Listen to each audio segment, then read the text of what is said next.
Hello everybody and welcome back to On Point HQ and the second in my favourite kit bashes video series. To be honest, I wasn't really planning a second part to this series or making it into a series at all, but I had so much fun making the last video, just going back and looking at some old figures and old projects that I've not looked at in quite a while. It's quite an enjoyable thing to do, so I thought I'd make a second video. Now, as with the first video, these have all been largely featured in previous videos last year, largely when the channel was really in its infancy. So there's a different structured format. I use more photographs and sort of live close-ups back then. So I think these will be just a better look at things I've worked on in the past. But with no further ado and less chat, let's have a look at my next 5. Again, these aren't in any order. But they just didn't quite make the top 5. So let's just mess with the camera and get into this. So these were one of the first kit bashes I ever did for Bolt Action, and these came about after a conversation last year on the Bolt Action Facebook group, all about the limited pose for the LMG carrier in the plastic SS set by Warlord Games. So I went away and thought, right, I'm going to do something about this. I'm going to make some different LMGs, because the one in the box, it's a good pose. You kind of got it slung over one shoulder, but it's not really an action pose. I think sometimes people want their figures to look like they're in the middle of combat. So I went away and made these. So we'll go from right to left. So this, again, these are all based on standard SS bodies. What I did was I got 2 matching arms from the plastic Fallschirmjäger box that was initially holding an FG-42 assault rifle. So what I then did was cut it in just kept up to the trigger section of the FG-42, and then I added the barrel from an MG-42 from the Grenadier box. Added a bipod to it, and there we go. I mean, it's not 100% accurate once it's painted up. Bearing in mind, these have been on my shelf of things to paint for a while. I've never got into painting them because I don't paint that much SS. But I think once that's painted up, that will look like an LMG. Second one, again, the SS body. The arms are from the plastic Grenadier set, but the MG-42 on this chap here is actually from one of the spare weapons sprues. It's one I don't know which kit actually comes in, but it's got MG-42, it's got hand grenades, it's got a Luger, ammo pouch, ammo box. So I'm not quite sure what that actual sprue is, but that was really easy. It was just a case of getting the right arms and manipulating the MG-42 into those arms. So that was really simple to make, but I'm quite chuffed with that. And this is the last one. So again, SS body. This is a running body, so I think it's made for like an action pose. So again, I just went to the plastic Fallschirmjäger set, got the arms off there, and used that pose there. So it looks like he's actually running while holding the LMG with the bipod up.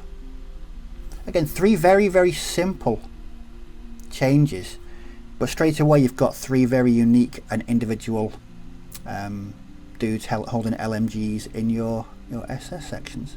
Again, there's a video about this, but I was really just showing photographs back in those days of the channel. So I think you can get a better look at these and the way they were put together. And there was very, very little in the way of green stuffing them. It was just, I think it was about 45 minutes work now. I was actually quite stunned how quickly I put them together. So there we go, 3 SS dudes with LMGs. Okay, on to number 2. Now these are my Bolt Action late war German Volks Grenadiers. So these are representing old soldiers, veterans, wounded soldiers that were sort of out of the main army into the Volks Grenadier regiments. This is one of my favorites. I say one of my favorites. They're all my favourites. I love them all, but I really like the way these went together. And there's some really, just by combining a few different kits, you get some really dynamic poses. Now these are largely built around the plastic winter box and the Grenadier box, and I've just swapped the arms out on quite a few of them. So there we've got a guy from the Winter Grenadier box sorry, the plastic Grenadier box with the Zelt bar on. He's got an arms holder, the STG-44. Get my weapons mixed up here, and the Winter German helmet, but it's done in normal, non-winter camouflage. It's got the front here. So again, Winter German body and right arm. The left arm, I think I chopped that. I think the hand is off that's the Grenadier kit, and his head with the bandage on is actually from the plastic US Marines box. Again, there's just so many different combinations you can use. Again, some of these Grenadiers with Zelt barns using the plastic Winter German arms. It just goes to show the versatility of the plastic kits that Warlord make. They're so good to work with.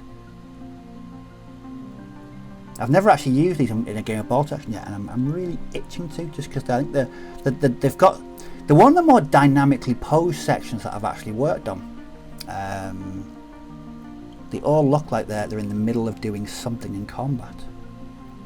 But yeah, very enjoyable section to work on that. And again, very easy. I don't think there was any green stuff in. All the bits went together really easily, and I've got myself a really rather unique and individual looking section of Volts Grenadiers. Very happy with those. The next one, this this one wasn't my idea. I completely stole this. Well, it's steal it. I was given the instructions on a video on how to do it. Now this is, first of all, I'll give a shout out to Carl from Tabletop Wolf. Now he initially did this. Now this is from the plastic Hetzer, and it was the option to have an anti-aircraft gun. It was some kind of prototype AA Hetzer, I believe. But there's bits left over from that kit, and he had the fantastic idea of using them just to build a really sort of basic anti-aircraft gun. And so I thought, you know what, that is a really good idea. So I went ahead and copied it, and this is my interpretation of it. And I've used this in games before, and it's done the squarey to sod all, but that's besides the point. That's just my poor playing of bolt action. But all it was, it went together really well. Dead easy. All you do is mount it on a platform, and I give it some crew or Fallschirmjäger there,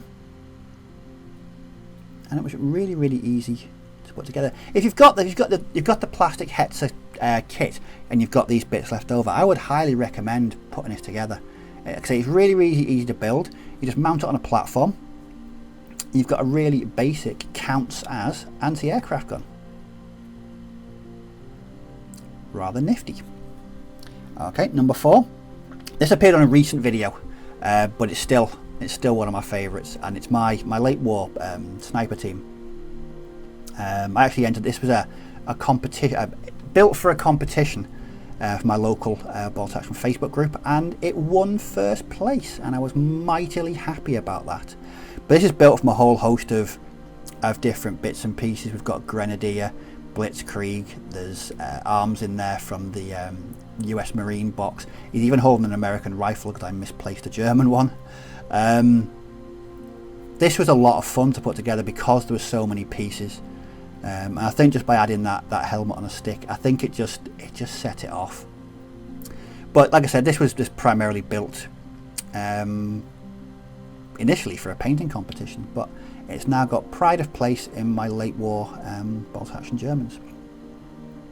So a really simple build, and just goes to show the versatility of the plastic kits from Warlord. They go together regardless of the nationality or the faction or what have you. They tend to go together really well. So yeah, really enjoyed putting that together.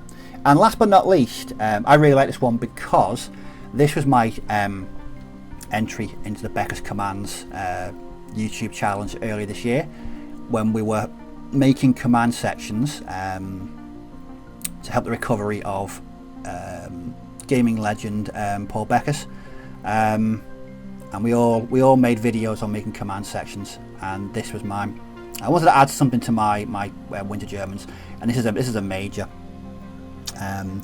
And again, these are largely comprised of different kits. So the actual Mage himself is made from It's a Winter German body. SS arms is there with that funky looking Mauser there. This guy, again, Winter German body, Grenadier arms, and he's holding a captured PPSH. I love the look on that guy's face. He looks grizzled, he looks angry, he's been through the mill a few times. And then for the last part, I decided to add a radio operator. So again, he is from largely based on the Winter German box. For the actual handset, what I did was I just cut down the arm that was holding an assault rifle magazine and made it look like a mouthpiece. I was going to put a piece of wire between the pack and the handpiece, but I couldn't be bothered getting around to doing that. And there's the radio, and I've got a piece of, I believe that's guitar string, lower E, just because you know how often I don't restring my guitars. But there we go. That's my command section. It's just they're not stuck on that base. It's just more of a display one for my Winter German set in Stalingrad. But that is my winter command section for my Stalingrad Germans. Again, a really good kit bash. And again, it was a great series of videos that many creators made earlier in this year for Paul. And what I gather, he enjoyed all the videos. This is always a good thing. But that is the last of my kit bashes I'm going to be showing in this video. So there we have it, 5 more. I don't know whether I'll do a third video. You're probably all getting fed up with these now. But I just thought I'd show 5 more that I've worked on in the past. Like I said, they've all been included in various videos before, so I will pop links in the description below so you can check out those previous videos. But again, I hope these go some way in showing people that kit bashing is, or converting, or just making your own miniatures or sections, it's nothing to be sort of intimidated by. Anyone can do it. I'm a very basic kit basher. I don't profess to be anywhere near expert. I've seen some fantastic pieces out there.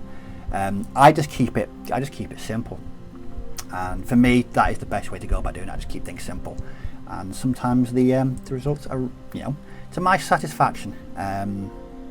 But that's another 5. If you've got any comments or questions about these or any of the kit bashes or gaming in general, just pop them in the comments section below, and I'll certainly respond to all comments and questions. You'll also find a link down there to our new Facebook group, so feel free to jog along and join the Facebook group. But as always, thanks for watching, do take care, may your dice roll well, and I'll catch you all in the next video. So bye bye for now.